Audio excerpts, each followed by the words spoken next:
2 ദിവസം മുമ്പ് മരിച്ച നമ്മുടെ ആശ്രനന്ദ എന്ന് പറഞ്ഞ കുട്ടിയുടെ സ്കൂളിൽ എൻ്റെ കുട്ടിയും പഠിച്ചിട്ടുണ്ടായിരുന്നു. ഞാനും ആ സ്കൂളിലെ ടീച്ചറായിരുന്നു. ഈ നിമിഷത്തിലെങ്കിലും ഞാനത് ഷെയർ ചെയ്യണം എന്ന് എനിക്ക് തോന്നി. അതല്ലെങ്കിൽ അത് വല്ലാത്തൊരു തെറ്റായി പോകുമെന്ന് എനിക്ക് തോന്നി തുടങ്ങി. ഇത് ഇനിയെങ്കിലും ഞാൻ പറഞ്ഞിട്ടില്ലെങ്കിൽ വളരെയധികം അത് മോശമായി പോകുമെന്ന് എനിക്ക് തോന്നുന്നുണ്ട്. കാരണം ഒരു ടീച്ചർ എന്ന നിലയ്ക്ക് ഞാൻ ഒരുപാട് മെൻ്റൽ പ്രഷർ അല്ലെങ്കിൽ മെൻ്റൽ ടെൻഷൻ അവിടെ ഞാൻ അനുഭവിച്ചിട്ടുണ്ട്. ഞാൻ ഡിപ്രഷനിലൂടെ കടന്നു പോയ ദിവസങ്ങളുണ്ട്. ഉറങ്ങാൻ പറ്റാതെയും പിച്ചും പെയ്യും പറഞ്ഞും വല്ലാത്തൊരു സ്റ്റേജിൽ ഞാൻ കഴിഞ്ഞൊരു ആളാണ്, ഒരു വ്യക്തിയാണ് ഞാനും. ഹലോ ആൻഡ് ഹായ് എവ്രിവൺ, നമസ്കാരം and welcome to reaction bear in Chullickal. കഴിഞ്ഞ ദിവസം നമ്മൾ വളരെ വേദനാജനകമായ ഒരു വാർത്ത കേട്ടു.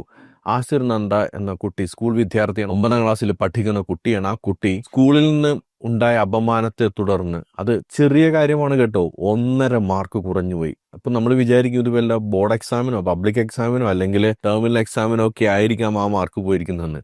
യൂണിറ്റ് ടെസ്റ്റ് പോലുള്ള ഒരു എക്സാമിന്, ഒരു അസസ്മെന്റിന് 1.5 മാർക്ക് കുറഞ്ഞതിന് ആ പെൺകുട്ടി അനുഭവിക്കേണ്ടി വന്ന ടോർച്ചർ, അത് താങ്ങാൻ പറ്റാതെയാണ് ആ കുട്ടി സ്വയം ജീവനില്ലാതാക്കി കളഞ്ഞത്. അതിൻ്റെ മാതാപിതാക്കളുടെ കാര്യം ഓർക്കുമ്പോൾ ആ കുട്ടിയുടെ ഫോട്ടോ കാണുമ്പോൾ നമുക്ക് സത്യത്തിൽ സങ്കടം സഹിക്കാൻ പറ്റുന്നില്ല. കുട്ടിക്ക് 1.5 മാർക്ക് കുറഞ്ഞതിന് 9ാം ക്ലാസ്സിൽ പഠിക്കുന്ന കുട്ടി, 8ാം ക്ലാസ്സിൽ നിന്ന് പാസ്സായി 9ാം ക്ലാസ്സിലെത്തിയ പെൺകുട്ടിയാണ്. ആ പെൺകുട്ടിയുടെ അടുത്ത് വാർത്തയിൽ നിന്ന് മനസ്സിലാവുന്ന, ഇന്ത്യ ടുഡേയിൽ വന്ന ഓൺലൈൻ എഡിഷനിൽ വന്ന വാർത്ത അനുസരിച്ചിട്ട് മനസ്സിലാക്കുന്നത്, ആ പെൺകുട്ടിയോട് 8ാം ക്ലാസ്സിൽ പോയിരിക്കുന്നതിന് വേണ്ടി, അല്ലെങ്കിൽ 8ാം ക്ലാസ്സിൽ പോയിരിക്കാൻ, 9ാം ക്ലാസ്സിൽ ജയിച്ചു വന്ന പെൺകുട്ടിയോട് 8ാം ക്ലാസ്സിൽ പോയിരിക്കാനുള്ള സമ്മതപത്രം എഴുതി മേടിച്ചു എന്നുള്ളതാണ് 1.5 മാർക്ക് കുറഞ്ഞു പോയതിന്.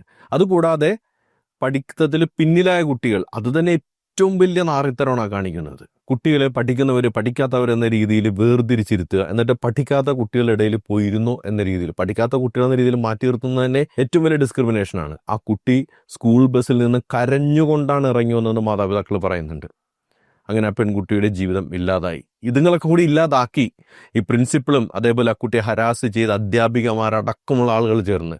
ശ്രീകൃഷ്ണപുരം സെന്റ് ഡൊമിനിക് സ്കൂളിലാണ് ഈ സംഭവം നടന്നിരിക്കുന്നത്. ഇപ്പോൾ ആ സംഭവത്തിൽ ചില വെളിപ്പെടുത്തലുമായിട്ട് അവിടെ തന്നെ പഠിപ്പിച്ചിരുന്ന ഒരു അധ്യാപിക വന്നിട്ടുണ്ട്. അവരുടെ പേര് വന്ദന എന്നാണ്. ആ അധ്യാപിക പോസ്റ്റ് ചെയ്തൊരു വീഡിയോ, അതേപോലെ തന്നെ അവിടെ 10 വർഷം മുന്നേ പഠിച്ച വിദ്യാർത്ഥി സമാനമായിട്ടുള്ള അവിടെയുള്ള അനുഭവം വിവരിക്കുന്ന ഒരു വീഡിയോയും പുറത്തു വന്നിട്ടുണ്ട്. ഈ 2 വീഡിയോ നമ്മൾ റിയാക്ഷൻ എടുത്തിരിക്കുന്നത്. നമുക്ക് ആദ്യം അധ്യാപിക പറയുന്ന വീഡിയോയുടെ ചില ഭാഗങ്ങൾ കണ്ടു നോക്കാം. ഇത് പൂർണ്ണമായ ഭാഗമല്ല, കാരണം ഏകദേശം 20 മിനിറ്റിലധികം ദൈർഘ്യമുള്ള വീഡിയോ ആണ്. അതിൽ വേണ്ട ചില കാര്യങ്ങൾ മാത്രം എടുത്തിരിക്കുന്നത്. ഈ വീഡിയോ യൂട്യൂബിൽ അവൈലബിൾ ആണ്. നിങ്ങൾക്ക് പൂർണ്ണമായ വീഡിയോ കാണണമെങ്കിൽ നമുക്ക് ആ വീഡിയോ കാണാവുന്നതുമാണ്. അതുകൊണ്ട് വളരെ പ്രധാനപ്പെട്ട ഭാഗങ്ങൾ എടുത്തിരിക്കുന്നത്. അപ്പോൾ 8ന് അവർ 9ലേക്ക് പാസ് ഔട്ട് ചെയ്യുന്ന സമയത്ത് എൻ്റെ മോൻ 9th ഡിയിലുണ്ടായിരുന്നത്. അപ്പോൾ അവിടുന്ന് ഒരു എക്സാം അവർ നടത്തി. ആ എക്സാം ജയിച്ചപ്പോൾ എൻ്റെ മോന് കുറച്ച് മാർക്സ് കുറവാണെന്ന് പറഞ്ഞ്, അതായത് പ്രാക്ടിക്കൽസും കൂട്ടിയിട്ട് മാർക്ക് ഉണ്ടെന്ന് പറഞ്ഞു. അതിൻ്റെ അടിസ്ഥാനത്തിൽ അവൻ പാസ്സാണ്, അതല്ലെങ്കിൽ അവൻ മാത്സിൽ തോറ്റിട്ടുണ്ടെന്ന് പറഞ്ഞിട്ട്, മാർക്ക് കുറവാണെന്ന് പറഞ്ഞിട്ട് അവർ നോട്ടീസ് ബോർഡിൽ എൻ്റെ കുട്ടിയുടെ പേരുടെ ഒപ്പം തന്നെ കുറച്ച് കുട്ടികളുടെ പേരും അതിൽ ഉൾപ്പെടുത്തിയിട്ടുണ്ടായിരുന്നു. അപ്പോൾ ഇങ്ങനെ ഉൾപ്പെടുത്തിയതിൽ ഞാൻ പോലും അറിഞ്ഞിട്ടില്ല. ഞാൻ അവിടെ ഒരു അധ്യാപികയാണ്, ഞാൻ അറിഞ്ഞിരുന്നില്ല. എന്നിട്ട് പിന്നീട് ഇത് അനൗൺസ് ചെയ്തിട്ടുണ്ടായിരുന്നു.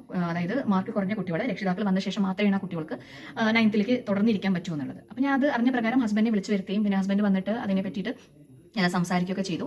അപ്പോൾ അങ്ങനെ കുട്ടീനെ 9th ഡിയിൽ ഇരുത്താൻ പറ്റില്ല, 9th ഇയിൽ ഇരുത്തണം എന്നും പറഞ്ഞുകൊണ്ട് 9th ഇയിലേക്ക് കുട്ടിയെ ഷിഫ്റ്റ് ചെയ്തു. അത് എൻ്റെ കുട്ടിയിൽ ഉണ്ടാക്കിയ ഒരു മാനസിക ഇമ്പാക്ട് ആസ് എ മദർ ഞാൻ കണ്ടിട്ടുള്ളതാണ്. എൻ്റെ കുട്ടി ഇവിടെ ഇന്ന് കരഞ്ഞിലും ഭയങ്കരമായിട്ട് ഡിപ്രഷൻ പോലെ മൂടിയായി. എൻ്റെ കുട്ടി ഓൾറെഡി എൻ്റെ മോൻ ഇൻട്രോവേർട്ടാണ്. ഇത് ഇവരുടെ സ്ഥിരം പരിപാടിയാണെന്ന് മനസ്സിലാകുന്നത്. കാരണം ഇതേപോലെ തന്നെ സമാനമായ അനുഭവമാണ്. ഇതിപ്പോൾ ഇവരുടെ വ്യക്തിപരമായ അനുഭവം പറഞ്ഞത്, അല്ലാതെ സ്കൂളിൽ നടക്കുന്ന പല കാര്യങ്ങളെ കുറിച്ചും ഈ ടീച്ചർ പറയുന്നുണ്ട്. അതിലേക്കൊക്കെ വരാം. സമാനമായ സംഭവം ചെയ്തിരിക്കുന്നു. 9ാം ക്ലാസ്സിൽ വെച്ചൊരു എക്സാം നടക്കുമ്പോൾ അതിൽ മാർക്ക് കുറഞ്ഞു എന്ന് പറഞ്ഞിട്ട് ഓക്കെ ഇനി അടുത്ത ഗ്രേഡിലേക്ക് മാറ്റി. ഇത് എവിടുത്തെ പരിപാടിയാണ്? കുട്ടികൾ തമ്മിൽ ഒരു ജെല്ലി എന്നൊരു ഗ്രൂപ്പുണ്ട്. ഇപ്പോൾ ഗ്യാങ് ഫോർമേഷൻ ഒന്നും ഇല്ലാതിരിക്കുന്നതിന് വേണ്ടി കുട്ടികളെ റീഷഫിൾ ചെയ്യുന്ന പരിപാടിയുണ്ട്. ഒരു പരിധി വരെ ഇറ്റ്സ് ഓക്കെ. കുട്ടികൾ ഏത് എൻവയോൺമെൻറ്റിലായാലും സർവൈവ് ചെയ്യാനുള്ള അവരുടെ മാനസികാവസ്ഥ വളർത്തിയെടുക്കുന്നത് പോസിറ്റീവായിട്ടാണെങ്കിൽ അത് ഓക്കെ. പക്ഷേ ഒരു നെഗറ്റിവിറ്റി വരുത്തിക്കൊണ്ട് ഈ പെൺകുട്ടിയെ, നീ പഠിക്കാൻ കൊള്ളാം അതുകൊണ്ട് നീ ക്ലാസ്സിലേക്ക് പോയിക്കോ, അല്ലെങ്കിൽ നീ പഠിക്കാൻ കൊള്ളാത്ത കുറച്ച് കൂട്ടരുണ്ട് അവരുടെ കൂടെ ഇരുന്നു എന്ന് പറയുമ്പോൾ അത് അപമാനത്തോടെയാണ് ആ പെൺകുട്ടി ചെല്ലുന്നത്, അല്ലെങ്കിൽ അപമാനത്തോടെയാണ് കുട്ടി മറ്റൊരു ക്ലാസ്സിലേക്ക് ചെല്ലുന്നത്. അതും ഈ ബോർഡ് എക്സാം ഒന്നും അല്ലാതെ 9ാം ക്ലാസ്സിൽ നടക്കുന്ന എക്സാമിന് വേണ്ടി ഇവർ കാണിച്ചു കൂട്ടുന്നത്. അപ്പോൾ അവിടെ പഠിപ്പിക്കുന്ന ഒരു ടീച്ചറിൻ്റെ കുട്ടിക്ക് അനുഭവം ഉണ്ടെന്നുണ്ടെങ്കിൽ അല്ലാതെയുള്ള കുട്ടികൾക്ക് എമ്മാതിരി അനുഭവമായിരിക്കും, എമ്മാതിരി അപമാനമായിരിക്കും ഇവർ വരുത്തി വെച്ചിരിക്കുന്നത്. ഹരാസ്മെന്റ് ആണ് ഇവരുടെ മെയിൻ. അത് കുട്ടികളോട് മാത്രമല്ല, ടീച്ചർമാരുടെ, അവിടെയുള്ള ടീച്ചർമാർ, ഏതാനും ചില അധ്യാപകരൊഴികെയുള്ള ബാക്കിയുള്ള ടീച്ചർമാരുടെ ഇതേ ഹരാസ്മെന്റാണ് ഇവർ കാണിക്കുന്നത്. ഒരുപാട് കാര്യങ്ങൾ ഇവർ പറയുന്നുണ്ട്. ക്യാൻറ്റീനിൽ പോകാൻ പാടില്ല, 2 ടീച്ചർമാർ തമ്മിൽ പരസ്പരം സംസാരിക്കാൻ പാടില്ല, എല്ലായിടത്തും വീഡിയോ ക്യാംസ് ഓൺ ചെയ്ത് വെച്ചിരിക്കുകയാണ്. എന്തിനു പറഞ്ഞൊരു ലീവ് എടുക്കണമെങ്കിൽ ഇവർ പെടാപ്പാട് പെടണം. ഞാൻ മനസ്സിലാക്കിയ ഒരു കാര്യം എന്താ വെച്ചാൽ അവിടെ നമ്മൾ ലീവ് എടുക്കണമെങ്കിൽ ഒരു ടീച്ചർക്ക് ഒരു ലീവ് എടുക്കണമെങ്കിൽ അവിടെ നമ്മൾ പ്രിന്റഡ് ആയിട്ടുള്ള ഒരു കോപ്പിയാണ് അവിടെ സബ്മിറ്റ് ചെയ്യേണ്ടത്. ആ പ്രിന്റഡ് കോപ്പി നമ്മൾ ആരുടെയെങ്കിലും കയ്യിൽ എത്തിക്കണം, കൊടുത്തയക്കണം. എന്നാലാണ് അവിടെ ആ കത്ത് സിസ്റ്ററെ റൂമിൽ എത്തണം, എന്നാലും നമുക്ക് ലീവ് അപ്രൂവ് ആവുള്ളൂ. അപ്പം നമ്മൾ ഈ വയ്യാതെ കിടക്കുമ്പോൾ ഈ കത്ത് പ്രിന്റഡ് വേണം, ഇനി ഹാൻഡ് റിട്ടൺ പറ്റൂല. അങ്ങനെ ഒരുപാട് മാനസിക പ്രശ്നങ്ങൾ ഉണ്ടായിട്ട് പിന്നെ അവിടെ സ്കൂൾ ആവശ്യത്തിന് നമ്മൾ കുറെ അവർക്ക് പ്രിന്റഡ് തന്നെ വേണം. ഞാൻ പറഞ്ഞല്ലോ എല്ലാ കാര്യത്തിനും ഒരു പ്രിന്റഡ് റിപ്പോർട്ട് തന്നെ വേണം. അപ്പം അങ്ങനത്തെ പ്രിന്റഡ് റിപ്പോർട്ട് എടുക്കുന്നത് പോലും ആ സ്കൂളിൽ നിന്നുള്ള ഫോട്ടോസ്റ്റാറ്റ് അവർക്ക് തരാൻ പറ്റില്ല. നമ്മൾ പുറത്ത് പോയി ഫോട്ടോസ്റ്റാറ്റ് എടുത്ത് വേണം അവിടെ അത് സബ്മിറ്റ് ചെയ്യണമെങ്കിൽ. അപ്പോൾ അതിന് നമ്മൾ സ്കൂൾ വിട്ടിട്ട് അവിടെ ഒരുപാട് കാരണം നമ്മൾ ജോയിൻ ചെയ്ത സമയം നമുക്ക് അറിയില്ല, പോയി ചെയ്യൂ എന്ന് പറയും നമ്മുടെ ഹെഡ്സ് നമ്മളോട് പറയും, അത് ചെയ്ത് ഇവിടെ സബ്മിറ്റ് ചെയ്ത് പോയാൽ മതി. കാരണം എനിക്ക് 3 കുട്ടികളാണുള്ളത്, 3ാമത്തെ കുട്ടിക്ക് 3 വയസ്സ് തികയേ ഉള്ളൂ. ഞാൻ നമ്മളെ അടുത്തുള്ള സ്കൂളാണ്, പെട്ടെന്ന് പോയി വരാം എന്നൊക്കെയുള്ള സൗകര്യത്തിന് നമ്മളിങ്ങനെ അവിടെ ജോയിൻ ചെയ്ത്. പക്ഷേ ഇവർ വീണ്ടും ആഫ്റ്റർ സ്കൂൾ ടൈം നമ്മൾ ഇത് ചെയ്ത് വെച്ച് സബ്മിറ്റ് ചെയ്തിട്ട് പോകാൻ പാടുന്നുള്ള നിലപാടിലൊക്കെ നമ്മളെ വല്ലാതെ മെന്റലി ഹറാസ്മെന്റ് ചെയ്ത് ഞങ്ങൾ ഫോട്ടോസ്റ്റാറ്റ് കടയിൽ പോയി ഫോട്ടോസ്റ്റാറ്റ് എടുത്ത് കൊടുത്ത് കൊടുക്കലും എന്നാലേ അവിടെ നടക്കുള്ളൂ. ഒരു ലീവ് എടുക്കാൻ വേണ്ടിയുള്ള പാടാണ്. ലീവ് എടുക്കണമെന്നുണ്ടെങ്കിൽ പ്രിന്റഡ് കോപ്പി ഈ പറയുന്ന സിസ്റ്ററിന്റെ അടുത്ത് എത്തിക്കണം. സിസ്റ്ററാണെന്ന് എനിക്ക് തോന്നുന്നു, അവർ പറഞ്ഞത് അങ്ങനെയാണ് കേട്ടത്. സിസ്റ്ററിന്റെ അടുത്ത് ഈ പ്രിന്റഡ് കോപ്പി എത്തിയാൽ അവർ അപ്രൂവ് ചെയ്യുള്ളൂ ലീവ്. നമുക്ക് ഡിജിറ്റലൈസേഷൻ ആണെങ്കിൽ പറഞ്ഞ് മനസ്സിലാക്കാം, ഹാൻഡ് റൈറ്റിംഗ് പറ്റില്ല. ഡിജിറ്റലൈസേഷൻ എന്ന് പറഞ്ഞാൽ പിന്നെ ഒരു ഇമെയിൽ അയച്ചാൽ പോരെ. ഒരു ഇമെയിൽ അയച്ച് ലീവ് ആപ്ലിക്കേഷൻ അയച്ചാൽ എന്താ പ്രശ്നം? അല്ലെങ്കിൽ ഒന്ന് ഫോണിൽ വിളിച്ച് പറഞ്ഞിട്ട് വയ്യാത്ത ഒരാൾ അടുത്ത ദിവസം കൊണ്ട് ലീവ് ആപ്ലിക്കേഷൻ സബ്മിറ്റ് ചെയ്യില്ല, എന്താ പ്രശ്നമുള്ളത്? അപ്പോൾ ഇത് ആൾക്കാരെ ബുദ്ധിമുട്ടിക്കണം. ആൾക്കാരെ ഞങ്ങളൊരു മനുഷ്യരായിട്ട് പോലുമല്ല കാണുന്നത്, വിദ്യാർത്ഥികളെയും അധ്യാപകരെയും മനുഷ്യരായിട്ട് പോലുമല്ല കാണുന്നത്. അങ്ങനെ കാണാത്തതിൻ്റെ പ്രശ്നമാണ് ഇമ്മാതിരി അക്രമങ്ങൾ ഇവർ കാണിച്ചു കൂട്ടുന്നത്, ഇമ്മാതിരി അപമാനം കാണിച്ചു കൂട്ടുന്നത്. അതേപോലെ ഇവർ പബ്ലിക്കായിട്ട് ഹരാസ് ചെയ്യുക കുട്ടികളെ, മാതാപിതാക്കൾ. ഇപ്പം നേരത്തെ പറഞ്ഞല്ലോ, ആ കുട്ടിയുടെ മാർക്ക് കുറഞ്ഞതിന് ബോർഡിൽ കൊണ്ടുപോയിട്ട് പോസ്റ്റ് ചെയ്യുക. ഒരു സമാനമായ അനുഭവം, സമാനം എൻ്റെ കുട്ടികളുടെ അനുഭവമല്ല, ക്ലാസ് ഗ്രൂപ്പ് ക്രിയേറ്റ് ചെയ്യുമല്ലോ വാട്സാപ്പിലൊക്കെ. അപ്പോൾ വാട്സാപ്പിൽ ഒരു ദിവസം ഒരു മെസ്സേജ് ഞാൻ കണ്ടു. അതായത് വിഷയത്തിൽ പിന്നോട്ട് നിൽക്കുന്ന ഈ കുട്ടികൾക്ക് വേണ്ടി വേറെ ക്ലാസ് അറേഞ്ച് ചെയ്തിട്ടുണ്ടെന്നായിരുന്നു ആ മെസ്സേജ്. ഞാൻ ആ മെസ്സേജ് അയച്ച ടീച്ചറിന് ഒരു മറുപടി കൊടുത്തു. നിങ്ങൾക്ക് ഈ കുട്ടികൾ അവർ ബാക്കിൽ നിൽക്കുന്ന കുട്ടികളാണെന്ന് മനസ്സിലായില്ല. അത് അവർക്ക് വേണ്ടി മാത്രമുള്ളൊരു കമ്മ്യൂണിക്കേഷൻ മാത്രം ഒതുക്കുക വേണ്ട. അല്ലാതെ പബ്ലിക്കായ ഒരു ഗ്രൂപ്പിൽ വന്നിട്ട് ആ കുട്ടികളെ പേര് ടാഗ് ചെയ്ത് ഇത്രയും കുട്ടികൾ പിന്നിൽ നിൽക്കണം, ഇവർക്ക് വേണ്ടിയുള്ള സ്പെഷ്യൽ ട്രെയിനിങ് വേറെ വെക്കണം എന്ന് പറയേണ്ട ആവശ്യം എന്തിരിക്കുന്നു? എൻ്റെ കുട്ടി അതിലുണ്ടോ ഇല്ല എന്നുള്ള വേറെ, എൻ്റെ കുട്ടി അതിനകത്തില്ല. പക്ഷെ ഞാൻ സംസാരിക്കുന്ന ഒരു പൊതുവായ കാര്യത്തിന് വേണ്ടിയാണ്. അങ്ങനെ വേർതിരിച്ച് കാണിക്കുന്നത് തന്നെ അത് മാതാപിതാക്കളിലും കുട്ടികളുണ്ടാക്കുന്ന ഒരു മാനസിക സംഘർഷമുണ്ട്, ഒരു വേദനയുണ്ട്. ആ വേദന മനസ്സിലാക്കാതെ പബ്ലിക്കായിട്ട് ഹരാസ് ചെയ്യുന്ന രീതിയിൽ, അതിപ്പോൾ ടീച്ചർ അതേപോലെ ഒരു പബ്ലിക് ഹരാസ്മെന്റ് ഉണ്ടായിട്ട് പറയുന്നുണ്ട്. എൻ്റെ ക്ലാസ്സിൽ ഒരു കുട്ടീനെ പിന്നെ സ്പൂൺ കൊണ്ട് അവിടെ നിർബന്ധമാണ്, ലഞ്ചിന് സ്പൂൺ കൊണ്ടുവരിക എന്നുള്ളത് അവിടെ നിർബന്ധത്തിലുള്ള ഒരു കാര്യമാണ്. അപ്പോൾ നമ്മുടെ എൻ്റെ ക്ലാസ്സിലൊരു കുട്ടി ശബരിമലയ്ക്ക് പോകാൻ വേണ്ടിയിട്ട് അമ്പലത്തിൽ പോകാൻ പുറപ്പെട്ടു. അപ്പോൾ എന്തോ ചോറ്റുപാത്രം എടുത്തു, ഇങ്ങനെയൊക്കെയോ സ്പൂൺ വെക്കാൻ ആ കുട്ടി മറന്നിരിക്കും. അപ്പോൾ സിസ്റ്റർ പെട്ടെന്ന് കയറി വന്നപ്പോൾ എൻ്റെ ക്ലാസ്സിൽ ഈ കുട്ടി സ്പൂൺ കൊണ്ടുവന്നില്ല. അപ്പോൾ ഈ 2ാം ക്ലാസ് പഠിക്കുന്ന കുട്ടിയോട് why didn't you bring the spoon എന്ന് വെച്ചാൽ ആ കുട്ടി ഒന്ന് പേടിച്ചു. എനിക്കറിയാം അവൾ ഭയങ്കര പേടിക്കുന്ന ഒരു നേച്ചറാണെന്ന് എനിക്കറിയാം. അപ്പോൾ ഞാൻ എന്ത് പറഞ്ഞു വെച്ചാൽ സിസ്റ്റർ, അത് കുട്ടി സിസ്റ്റർ, അതായത് നമ്മൾ ഫുൾ സംസാരിക്കുന്ന ഇംഗ്ലീഷിലായിരിക്കണം. അപ്പോൾ അത് കംപ്ലീറ്റ് ചെയ്യാനുള്ള ഒരു ടൈം നമുക്ക് തരാതെ ഞാൻ പറഞ്ഞു ശബരിമലയ്ക്ക് പോകാൻ വേണ്ടിയിട്ട് സിസ്റ്റർ സ്പൂൺ ആ കുട്ടി എടുക്കാൻ മറന്നിരിക്കുകയാണ് എന്നുള്ളത് ഫുൾ ഇംഗ്ലീഷിൽ നമുക്കത് കംപ്ലീറ്റ് ചെയ്യാൻ, സെന്റൻസ് കംപ്ലീറ്റ് ചെയ്യാൻ പറ്റുന്ന മുമ്പ് സിസ്റ്റർ വേറൊരു കുട്ടിയെ കണ്ടു. അപ്പോൾ ആ കുട്ടി സ്പൂൺ കൊണ്ടുവന്നിട്ടില്ല. അപ്പോൾ സിസ്റ്റർ ചോദിച്ചു, അപ്പോൾ എന്താ ആ കുട്ടിയും ശബരിമലയ്ക്ക് പോകണമെന്ന് ചോദിച്ചു. ഞാൻ നല്ല സിസ്റ്ററെ, ആ കുട്ടി അതല്ല, അത് എല്ലാ ദിവസവും കൊണ്ടുവരുന്ന കുട്ടിയാണ്, എന്താ പറ്റുന്ന അറിയില്ല, ഞാൻ എപ്പോഴും വാൺ ചെയ്യാറുണ്ട് കുട്ടികളോട്, കൊണ്ടുവരാറുണ്ട് സ്പൂണ്, സോറി സിസ്റ്റർ എന്ന് പറഞ്ഞ് ഞാൻ ഒരുപാട് സോറി സിസ്റ്ററോട് ഞാൻ ആ സമയത്ത് പറഞ്ഞു. പക്ഷെ അതൊന്നും കേൾക്കാൻ തയ്യാറാവാതെ വളരെ poor teacher, this is very poor എന്നൊക്കെ പറഞ്ഞ് കുട്ടികളെ വിളിച്ചിട്ട് എന്നെ അങ്ങനെ എന്തൊക്കെയോ പറഞ്ഞ് സിസ്റ്റർ പുറത്തേക്ക് ഇറങ്ങി പോകേണ്ടായത്. അങ്ങനെ പുറത്തിറങ്ങി പോയി ഞാൻ ശരി ഓക്കെ ഇത് കഴിഞ്ഞിട്ടുണ്ടാവുമെന്ന് ഞാൻ വിചാരിച്ചു. നെക്സ്റ്റ് ഡേ ഞാൻ സ്കൂളിൽ പോയി. അവിടെ ഒരു പ്രെയർ ആണ് രാവിലെ, നമുക്ക് ടീച്ചേഴ്സിന് ഒരു പ്രെയർ ഉണ്ട്. ആ പ്രെയറിന് പോയിട്ട് ആ പ്രെയർ വളരെ പരിപാവനമായിട്ടുള്ള ഒരു സംഭവമാണ് ഈ പ്രാർത്ഥന എന്നൊക്കെ പറഞ്ഞാൽ എനിക്ക്. അപ്പോൾ നമ്മൾ ആ ഫസ്റ്റ് ദിവസം രാവിലെ നമ്മൾ വളരെ പോസിറ്റീവായിട്ട് ഇരിക്കുന്ന സമയമാണ്. അത് ആ പോസിറ്റിവിറ്റിയാണ് നമ്മൾ കുട്ടികളുടെ അടുത്ത് ചെന്ന് കാണിക്കേണ്ടത്. അപ്പോൾ രാവിലെ ചെന്ന് വിളിക്കാൻ ഈ പ്രാർത്ഥന കഴിഞ്ഞപ്പോൾ സിസ്റ്റർ എല്ലാവരും മുമ്പിൽ വെച്ചിട്ട് ഈ ശബരിമലയുടെ ഈ സംഭവം, അതായത് ഇവിടെ ഒരു ടീച്ചർ പറയുകയാണ് ശബരിമലയ്ക്ക് പോകണമെങ്കിൽ ശബരിമലയ്ക്ക് പോകുന്ന കുട്ടികൾക്ക് സ്പൂൺ ഉപയോഗിക്കാൻ പാടില്ല എന്ന് പറയുകയാണ് ഇവിടെ ഓരോ ടീച്ചേഴ്സ് എന്ന് പറഞ്ഞു.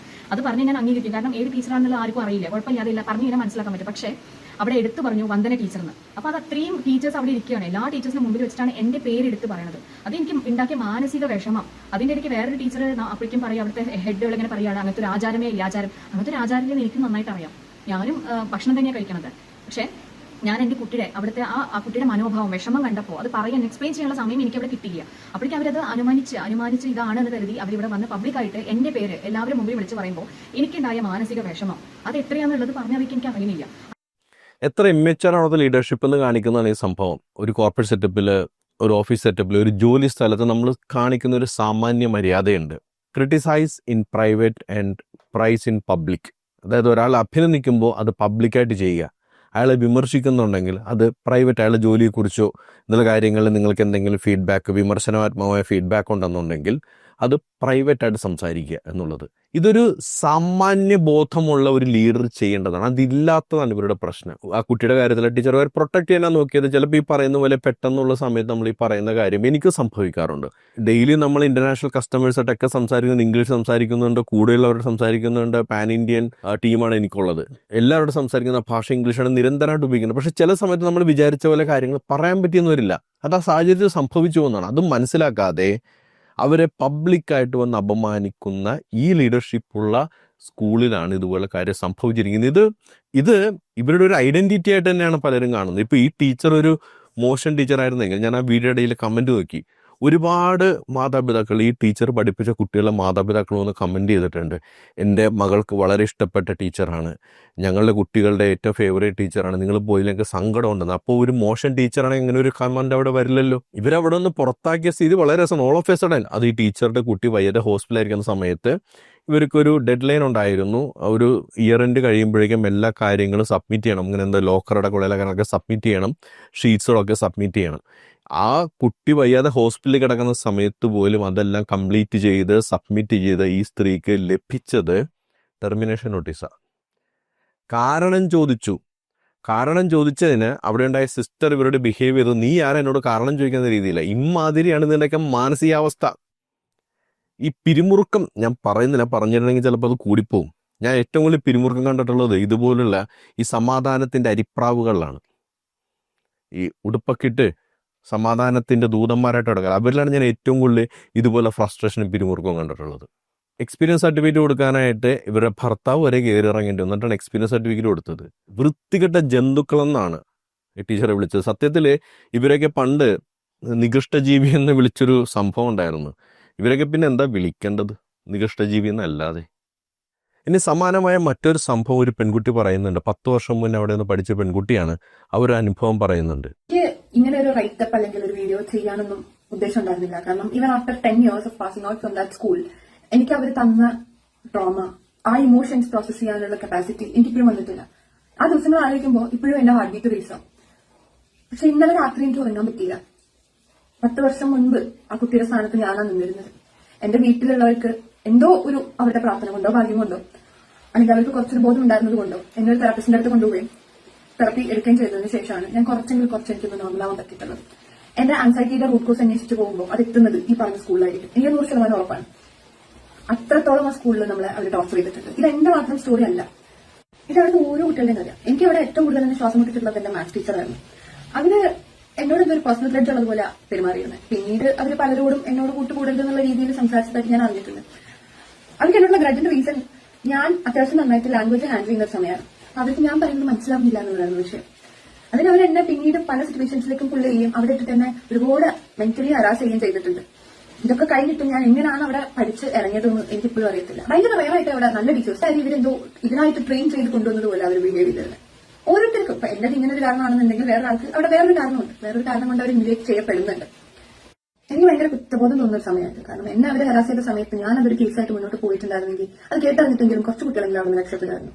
അതുണ്ടായില്ല എന്നത് പേടികൊണ്ട് മാത്രം. എന്റെ പാരന്റ്സിന് നല്ല പേടിയായിരുന്നു. ഇവരെ പേടിക്കാനുള്ള പ്രധാനപ്പെട്ട ഈ ടീച്ചറും അവരുടെ എക്സ്പീരിയൻസിൽ പറയുന്നുണ്ട്. വളരെ ഹോൾഡുള്ള ആൾക്കാരാണ് ഇവര്. പ്രത്യേകിച്ചുണ്ടല്ലോ ഈ കോൺവെന്റ് സ്കൂളുകളായാലും അതേപോലെ തന്നെയുള്ള ഇപ്പം നമ്മുടെ നാട്ടിലെ ഒരു ഭരണം അനുസരിച്ചിട്ട് മതങ്ങളും മതനേതാക്കളും സാമുദായിക നേതാക്കളും ഒക്കെ ഇടഞ്ഞു കഴിഞ്ഞാൽ വോട്ടില്ലാതെ പോകുന്നൊരു കാലമാണ്. അതുകൊണ്ട് ഇതുങ്ങൾക്കൊക്കെ നീർക്കോലിയെ കൊണ്ട് കടിപ്പിച്ച് അത്താഴം മുടക്കാൻ കഴിവുള്ള ആൾക്കാരാണ് ഈ പറയുന്ന സംഭവം. അതുകൊണ്ട് ഇവർക്ക് ഹോൾഡ് ഉണ്ടാവും. ഈ കുട്ടികൾക്കും പറയാൻ പറ്റില്ല. ഇനി കുട്ടികൾക്ക് കൊണ്ട് പരാതിയായിട്ട് പോയാലോ. ഞാൻ സ്കൂളായിട്ട് വളരെ അടുത്ത് പ്രവർത്തിച്ചിട്ടുള്ള ആളാണ്. പ്രത്യേകിച്ച് PT യുടെ ഭാഗമായിട്ടൊക്കെ പ്രവർത്തിച്ചിട്ടുണ്ട്. അപ്പോഴേക്കും ഞാൻ മനസ്സിലാക്കിയുള്ള കാര്യമാണ്, വളരെ ചുരുക്കം ശതമാനം ആളുകൾ വളരെ മെച്യൂർഡായിട്ട് ഈ പ്രൊഫഷനെ കാണുന്നവർ, വളരെ മെച്യൂർഡായിട്ട് കാണുന്നവർ. അല്ലാത്തവരൊക്കെ കഷ്ടമാണ് അവസ്ഥ. പേഴ്സണൽ ഗ്രഡ്ജസ് കാത്തു സൂക്ഷിക്കുക, അങ്ങോട്ടും ഇങ്ങോട്ടും ഗ്രൂപ്പിസം, പൊളിറ്റിക്സ്. എനിക്ക് തോന്നുന്നു നമ്മുടെ കാലത്തെ ടീച്ചേഴ്സാണ് കുറേ കൂടി അവരെനിക്ക് തള്ളിക്കളയുന്ന കാര്യം അവർ ശിക്ഷിച്ചിരുന്ന രീതിയാണ് അടിക്കുക. ഇപ്പോൾ വേറെ ഏതൊരു പെൺകുട്ടി അത് പറയുന്നുണ്ട്, അടിച്ചിട്ട് ആ പാട് വീണ സമയം. ഇതൊക്കെ CWC കാണുന്നില്ല ഞാൻ ആലോചിക്കുന്നത്. അടിക്കാൻ പാടില്ല എന്നുള്ളതാണ്. അപ്പം ഞാൻ പണ്ടത്തെ ടീച്ചർമാരുടെ കാര്യത്തിൽ പറയുന്നവർ അടിക്കുന്ന കാര്യത്തിൽ മാത്രമാണ് അവർക്ക് എതിർപ്പുണ്ടായിരുന്നത് പല കാര്യങ്ങളിലും. അല്ലാതെ അവർ കുറേ കൂടി ഡെമോക്രാറ്റിക് ആണെന്ന് എനിക്ക് തോന്നിയിട്ടുണ്ട്. പക്ഷെ ഞാനിപ്പോൾ കാണുന്ന സ്കൂളുകളിലൊക്കെ വളരെ അൺഡെമോക്രാറ്റായിട്ട് ഏകപക്ഷീയമായിട്ട് തീരുമാനമെടുക്കുന്ന ആളുകൾ, മാനേജ്മെന്റിനെ സുഖിപ്പിച്ച് നിൽക്കുന്ന ടീച്ചർമാർ, ഹെഡ് മാസ്റ്റർ അല്ലെങ്കിൽ പ്രിൻസിപ്പളൊക്കെ സുഖിപ്പിച്ച് നിർത്തുന്ന ഒരു ഗ്രൂപ്പ് ഒരു സ്ഥലത്ത്, അല്ലാത്തവരൊക്കെ കോർണർ ചെയ്യുക, ടാർഗറ്റ് ചെയ്യുക. കുട്ടികളായാലും അങ്ങനെ സംഭവിച്ചതിൻ്റെ ഒരു ഇര കൂടിയാണ് ഈ പെൺകുട്ടി. ആ പെൺകുട്ടി പറയുന്നൊരു കാര്യമുണ്ട്, ഞാൻ അന്ന് പറഞ്ഞിരുന്നെങ്കിൽ ഒരുപാട് കുട്ടികൾ രക്ഷപ്പെട്ടേനെ. ഇന്നിപ്പോൾ അതിനെതിരെ ഒരു പ്രതിഷേധം ഉണ്ടായിരിക്കുന്നത് വളരെ സന്തോഷകാര്യമാണ്. അടിച്ചു പുറത്താക്കിയ പോലെയാണ് ആ പ്രിൻസിപ്പളിനെ 3 പേരും പുറത്താക്കിയത്. അടിച്ചു എന്ന് പറഞ്ഞിട്ടുണ്ടെങ്കിൽ ഫിസിക്കലി അറ്റാക്ക് ചെയ്തൊന്നല്ല, മുഖമടച്ചു കൊടുത്തു എന്ന് പറയുന്നത് നമ്മൾ മുഖത്തടിച്ചു എന്നല്ല, നമ്മൾ സംസാരിക്കുന്ന ആ ഭാഷ അല്ലെങ്കിൽ നമ്മൾ പ്രതികരിക്കുന്ന രീതിയെ കൂടി ചേർത്തിട്ടാണ് പറയുന്നത്.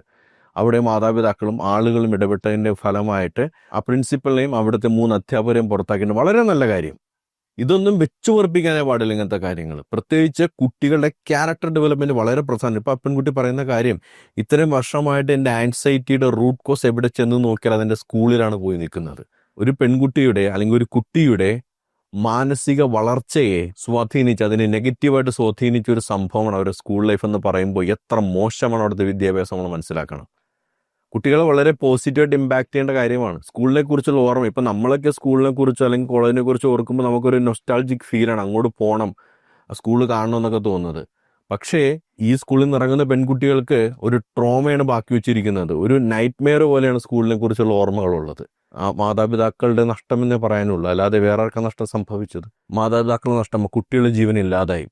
പക്ഷേ ഇനിയൊരു ആശിർ നന്ദ ഈ സ്കൂളിൽ നിന്ന് ഉണ്ടാവരുത്. അതിനനുസരിച്ചുള്ള നടപടികൾ ഉണ്ടാവണം. എന്താണ് ഈ വിഷയത്തിൽ പ്രേക്ഷകർക്ക് പറയാനുള്ളത്? കമൻ്റായിട്ട് രേഖപ്പെടുത്തുക. മറ്റൊരു പ്രതികരണം എന്നൊക്കെ വീണ്ടും കണ്ടുമുട്ടാം. അതുവരേക്കും ബൈ ബൈ, ടേക്ക് കെയർ.